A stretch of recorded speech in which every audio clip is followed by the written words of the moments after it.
दोस्तों आज की इस वीडियो में हम बात करेंगे कि आप किस तरीके से पीएनबी बैंक में अपना एक zero balance saving account open कर सकते हैं। पंजाब नेशनल बैंक आपको एक जीरो बैलेंस अकाउंट ओपन करने की फैसिलिटी ऑनलाइन प्रोवाइड करता है। अगर आप इस सेविंग अकाउंट को ओपन करेंगे तो अकाउंट ओपन करने के बाद इंस्टेंटली आपको अपना account number, IFSC code, customer ID देखने के लिए मिल जाएगा। इसके अलावा आपका जो डेबिट कार्ड है, आपका जो physical debit card free of cost आपके कम्युनिकेशन एड्रेस पर आपको डिलीवर करके दे दिया जाता है। साथ ही में चेकबुक और पासबुक भी आप अपने घर पर मंगवा सकते हैं। इसके अलावा इस अकाउंट को ओपन करने के बाद जैसे ही आपको अपने अकाउंट की डिटेल्स मिल जाएंगी, आप अपने अकाउंट से पैसों को ट्रांसफर करना स्टार्ट कर सकते हैं, यूपीआई चलाना स्टार्ट कर सकते हैं और साथ ही में वीडियो कॉल के माध्यम से अपनी केवाईसी कंप्लीट करके मोबाइल बैंकिंग एप्लीकेशन में लॉगिन करके वहां से भी फंड ट्रांसफर करना आप स्टार्ट कर सकते हैं। इस अकाउंट को ओपन करने के बाद आप एनईएफटी, आरटीजीएस, आईएमपीएस जैसी फैसिलिटीज यूज कर पाएंगे। साथ ही में इंटरनेट बैंकिंग, मोबाइल बैंकिंग और व्हाट्सएप बैंकिंग भी यूज कर सकते हैं। किस तरीके से सेविंग अकाउंट को ओपन करना है, चलिए फटाफट से हमारा आज का वीडियो स्टार्ट करते हैं और जान लेते हैं।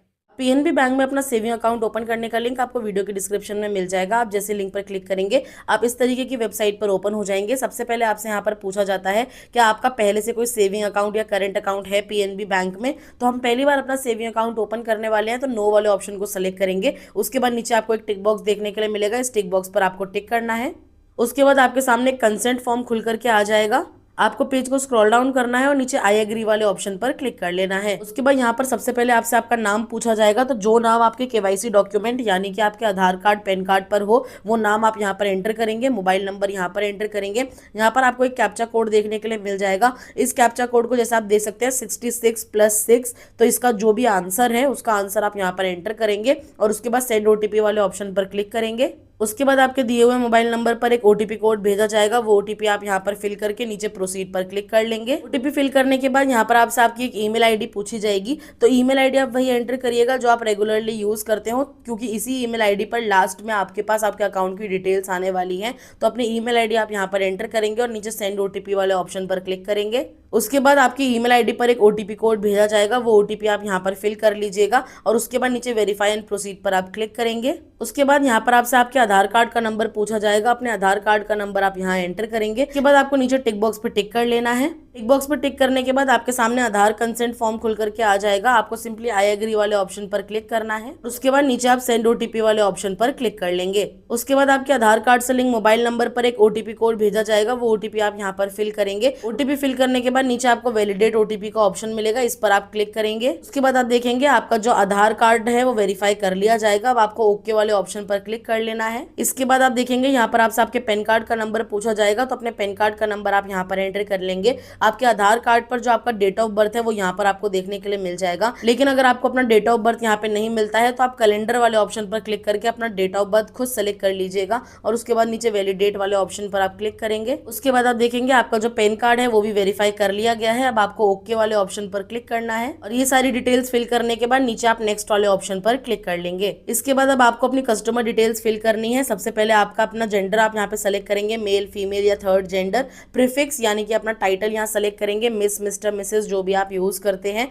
उसके बाद यहाँ पर आप अपना फर्स्ट नेम आपको देखने के लिए मिल जाएगा। अगर आपका कोई मिडिल नेम है तो आप यहाँ पे डाल सकते हैं, अदरवाइज इसे खाली छोड़ दीजिएगा। उसके बाद नीचे आपको अपना लास्ट नेम एंटर कर लेना है और साथ ही में अपना डेट ऑफ बर्थ आप यहाँ पर चेक कर सकते हैं। पेज को आप स्क्रॉल डाउन करेंगे, नीचे आपको अपनी कम्युनिकेशन डिटेल्स देखने के लिए मिल जाएंगी। तो आपके आधार कार्ड पर जो आपका एड्रेस मौजूद है वो यहाँ पर आप चेक कर सकते हैं, यहाँ पर आपको देखने के लिए मिल जाएगा। आपको पेज को स्क्रॉल डाउन करना है। यहाँ पर आप देखेंगे आपसे पूछा जाता है क्या यही आपका करंट एड्रेस है, यानी कि आप इसी एड्रेस पर रहते हैं। अगर आप अपने आधार कार्ड वाले एड्रेस पर ही रहते हैं तो येस वाले ऑप्शन पर आप क्लिक कर लेंगे। लेकिन अगर आप अपने आधार कार्ड वाले एड्रेस पर नहीं रहते हैं तो नो वाले ऑप्शन पर आप क्लिक करेंगे और उसके बाद अपना कंप्लीट एड्रेस आप यहाँ पर फिल कर लेंगे। आप जहाँ पर रहते हैं उसी जगह के हिसाब से आपको ब्रांच दी जाती है और साथ ही में आपका डेबिट कार्ड, चेकबुक, पासबुक आपको भेजा जाता है। तो आप अपनी यहाँ पे एड्रेस बहुत ध्यान से फिल करिएगा। पेज को स्क्रॉल डाउन करेंगे तो देखेंगे यहाँ पर आपको अपना पिन कोड, अपना डिस्ट्रिक्ट, विलेज, स्टेट, कंट्री सब कुछ सेलेक्ट करना है और उसके बाद आप नीचे नेक्स्ट वाले ऑप्शन पर क्लिक कर लेंगे। यहाँ पर अब आपसे कुछ एडिशनल डिटेल्स पूछी जाएंगी, तो आपको यहाँ पर अपना मैरिटल स्टेटस बताना है। आप सिंगल हैं, मैरिड हैं, डिवोर्स्ड हैं, विडो हैं, तो आप वो यहाँ पर सेलेक्ट कर लेंगे। अगर आप मैरिड हैं और वुमेन हैं तो शादी से पहले जो आपका सरनेम था उस सरनेम के साथ अपना नाम आप यहाँ पर एंटर करेंगे। अगर आप मैरिड नहीं हैं तो आपको सामने ये ऑप्शन नहीं आएगा। उसके बाद यहाँ पर आपको अपनी फादर का और साथ ही में मदर का यहाँ पे नाम एंटर करना है। इसको स्क्रॉल डाउन करेंगे तो यहाँ पर आपको अपना रिलीजन सेलेक्ट करना है, इस पर क्लिक करेंगे। रिलीजन में आप बताएंगे करेंगे आप हिंदू हैं, जैन हैं, सिख हैं, मुस्लिम हैं, जो भी आप क्रिश्चियन कम्युनिटी से हैं, जो भी आप यहाँ पे आपकी कास्ट हो वो आप यहाँ पे सेलेक्ट कर सकते हैं। उसके बाद यहाँ पर आपको अपनी कैटेगरी सेलेक्ट करने के लिए बोला जाएगा, इस पर क्लिक करेंगे। अपनी कैटेगरी में आप बताएंगे आप SC हैं, ST हैं, OBC हैं या फिर जनरल हैं, माइनॉरिटी हैं। यहाँ पर आपको इस तरीके के ऑप्शन मिल जाएंगे, आप अपने अकॉर्डिंग सेलेक्ट कर सकते हैं। उसके बाद यहाँ पर आपसे पूछा जाता है कि आपके ऊपर नंबर ऑफ डिपेंडेंट्स कितने हैं, यानी कि आप अगर मान लेते हैं मेल हैं और आप ओनली पर्सन है जो आप कमाते हैं और आपके ऊपर 4 लोग डिपेंड हैं, तो यहाँ पर आप नंबर ऑफ डिपेंडेंट्स में 4 नंबर लिख सकते हैं। बाकी आप अपने अकॉर्डिंग देख लीजिएगा आपके ऊपर कितने लोग डिपेंडेंट हैं। उसके बाद यहाँ पर आपका रेसिडेंशियल स्टेटस है, यहाँ पर आप इसको इंडिविजुअली रहने दीजिएगा।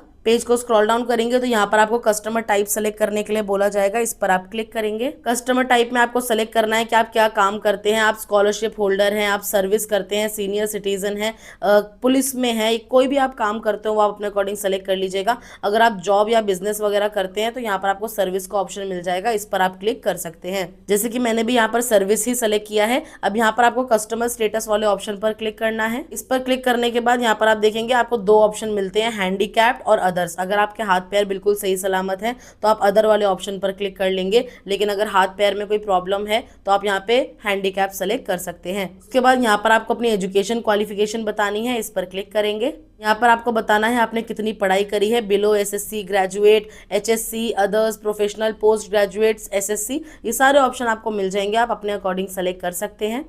उसके बाद यहाँ पर आपसे पूछा जाएगा कि आपका टर्नओवर कितना है, तो आप यहाँ पे आप इनकम प्रूफ नहीं देना चाहते, आप नो वाले ऑप्शन को यहाँ पे सेलेक्ट कर लीजिएगा। यहाँ पर ऑपरेशन ऑफ मोड में आपको अपना सेल्फी यहाँ पे सेलेक्ट रहने देना है। उसके बाद यहाँ पर आपसे पूछा जाता है कि एक एनुअल अमाउंट आप बता दो कि आपके बैंक अकाउंट में कितने पैसे आ सकते हैं इस वाले बैंक अकाउंट में, तो आप एक एक्सपेक्टेड अमाउंट जितना आप लेन देन करते हैं पूरे साल में वो आप यहाँ पर एंटर कर लीजिएगा। उसके बाद यहाँ पर आपको अपना सिटी ऑफ बर्थ बताना है, आपने किस शहर में जन्म लिया है वो आप यहाँ पे सेलेक्ट कर लेंगे। आपको इस वाले ऑप्शन पर क्लिक कर लेना है। यहाँ पर आपको 3 डॉट मिल जाएंगी, इस पर क्लिक करके आप सर्च कर सकते हैं। जैसे कि उन 3 डॉट पर क्लिक करने के बाद आपके सामने सर्च ऑप्शन खुल करके आएगा, तो यहाँ पर आप सर्च कर लीजिएगा और उसके बाद ओके पर आप क्लिक करेंगे। उसके बाद नीचे आप देखेंगे कुछ और डिटेल्स आपसे पूछी जाएंगी, तो यहाँ पर आपको प्रोफेशनल एक्टिविटी वाले ऑप्शन पर क्लिक करना है। यहाँ पर आपसे पूछा जाता है कि आप क्या काम करते हैं, आप खेती बाड़ी करते हैं, आप आर्किटेक्ट हैं, आप अकाउंटेंट हैं। आपको मल्टीपल ऑप्शन मिल जाएंगे, यहाँ पर आप कोई भी ऑप्शन सेलेक्ट कर सकते हैं जो भी आप काम करते हो।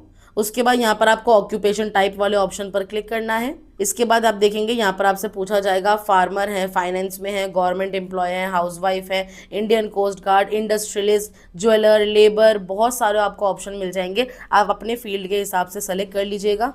उसके बाद यहाँ पर आपसे आपकी एनुअल इनकम पूछी जाएगी, आप सालाना कितना कमाते हैं, तो यहाँ पर आप अपनी एनुअल इनकम अपने अकॉर्डिंग एंटर कर सकते हैं। यहाँ पर आप जैसे एनुअल इनकम एंटर करेंगे एब्सोल्यूट एनुअल इनकम यहाँ पर आपको देखने के लिए मिल जाएंगी। अब ये सारी डिटेल्स हम फिल कर चुके हैं, सिंपली आपको नीचे नेक्स्ट वाले ऑप्शन पर क्लिक कर लेना है। अब आगे आपसे पूछा जाता है क्या आप नॉमिनी ऐड करना चाहते हैं। नॉमिनी वो होता है अगर आपके साथ कोई दुर्घटना हो जाती है तो बैंक जाकर के आपका नॉमिनी बचा हुआ फंड विड्रॉल कर सकता है। अगर आप नॉमिनी ऐड करना चाहते हैं तो यस वाले ऑप्शन पर आप क्लिक कर लेंगे और उनकी डिटेल्स आप यहाँ पर फिल करेंगे, जैसे कि उनके संग आपका क्या रिलेशनशिप है, वो आपके husband, mother, father, brother, sister, wife कोई भी हो सकते हैं, उनका रिलेशनशिप बताएंगे, अपने नॉमिनी का नाम बताएंगे, उनका नंबर यहाँ पे बताएंगे। यहाँ आपसे पूछा जाता है कि आपका नॉमिनी माइनर है यानी कि 18 साल से कम की उम्र का है। अगर आप अपने बच्चे को नॉमिनी बना रहे हैं जिसकी उम्र अभी 18 साल की नहीं है तो आप यस वाले ऑप्शन को सेलेक्ट कर सकते हैं, अदरवाइज नो वाले ऑप्शन को आप सेलेक्ट कर लेंगे। उनका नीचे आपको डेट ऑफ बर्थ एंटर कर लेना है। वहीं अगर आप नॉमिनी ऐड नहीं करना चाहते तो आपको नो का भी ऑप्शन मिल जाएगा, नो वाले ऑप्शन पर आप क्लिक कर लीजिएगा। अब आप नेक्स्ट पर क्लिक करेंगे तो आपको यहाँ पे ब्रांच सेलेक्ट करने के लिए बोला जाएगा।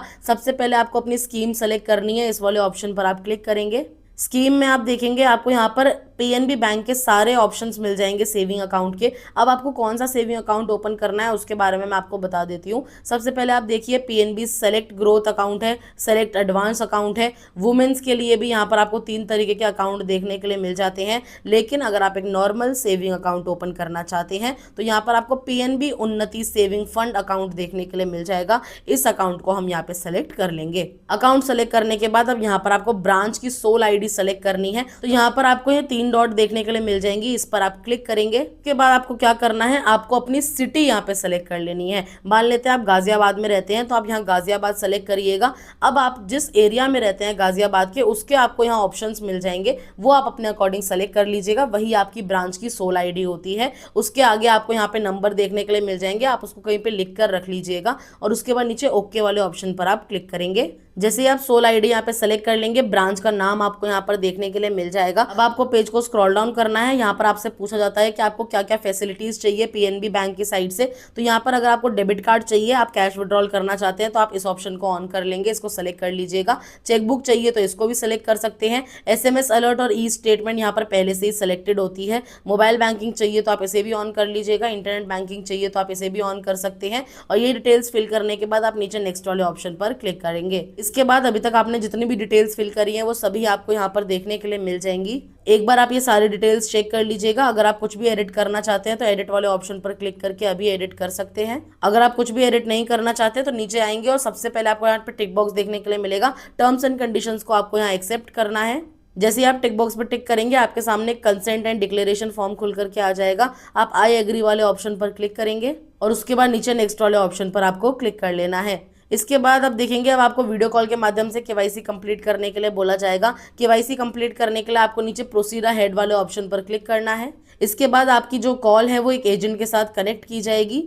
आप यहाँ पर देखिएगा, आपसे बोला जाता है कि आपको अपना पैन कार्ड अपने पास रखना है, अपने हाथ में रखना है। एक ऐसे कमरे में बैठिएगा जहाँ पे लाइटिंग बहुत अच्छी हो, आपका फेस साफ दिखाई देना चाहिए और साथ ही में आपके पास एक वाइट शीट होनी चाहिए, यानी कि एक पेपर होना चाहिए वाइट कलर का, कोई लाइन वगैरह ना बनी हो उस पर, और बिल्कुल प्लेन होना चाहिए। और साथ ही में एक पेन आप अपने पास रखेंगे ताकि आप सिग्नेचर करके एजेंट को दिखा सकें। अपना नाम और ईमेल आईडी यहाँ पर चेक कर लीजिएगा और उसके बाद नेक्स्ट वाले ऑप्शन पर आप क्लिक करेंगे। इसके बाद आपकी एक वीडियो कॉल स्टार्ट हो जाएगी आपके एजेंट के साथ, जो कि आपका ओरिजिनल पैन कार्ड साथ ही में आधार कार्ड चेक करेगा। इसके अलावा एक पेपर के ऊपर आपसे सिग्नेचर करवा कर भी देखेगा। जैसे आपकी केवाईसी कंप्लीट हो जाएगी, आपके एसएमएस के थ्रू और साथ ही में ईमेल आईडी पर आपकी सारी डिटेल्स आपको भेज दी जाती हैं। मैं एक बार आपको दिखा देती हूँ कि किस तरीके की डिटेल्स आपके पास आएंगी। यहाँ पर आप देख सकते हैं मेरी ईमेल आईडी पर आपको customer ID, account number, branch name, IFSC code, ये सभी डिटेल्स 1 मिनट के अंदर भेज दी जाएंगी जैसे ही आपका वीडियो केवाईसी कंप्लीट हो जाएगा। अगर आप केवाईसी कंप्लीट नहीं भी कर पाते किसी रीजन की वजह से, तो आपके पास 3 दिन का समय होता है। 3 दिन के अंदर आप अपनी केवाईसी ब्रांच जाकर भी कर सकते हैं या फिर आप घर बैठे मोबाइल फोन की मदद से भी कर सकते हैं। अकाउंट ओपन करने के बाद आपको प्ले स्टोर पर आना है। प्ले स्टोर पर आपको ये एप्लीकेशन देखने के लिए मिल जाएगा पीएनबी 1। इस एप्लीकेशन को आप डाउनलोड कर लीजिएगा। डाउनलोड करने के बाद आप ओपन करेंगे। ओपन करने के बाद आप अपने मोबाइल नंबर से लॉगिन कर सकते हैं। एमपिन क्रिएट करिएगा और अपने अकाउंट को आप यूज कर सकते हैं। ये था पूरा प्रोसेस पीएनबी बैंक में अपना सेविंग अकाउंट ओपन करने का। आई होप आपके सारे डाउट क्लियर हो गए होंगे। अगर आपके फिर भी कोई डाउट्स है तो आप मुझे नीचे कमेंट बॉक्स में पूछ सकते हैं। मैं आपके कमेंट्स का जरूर रिप्लाई करूंगी। अब मैं मिलती हूँ आपसे नेक्स्ट वीडियो में नेक्स्ट टॉपिक के साथ। आज के लिए धन्यवाद।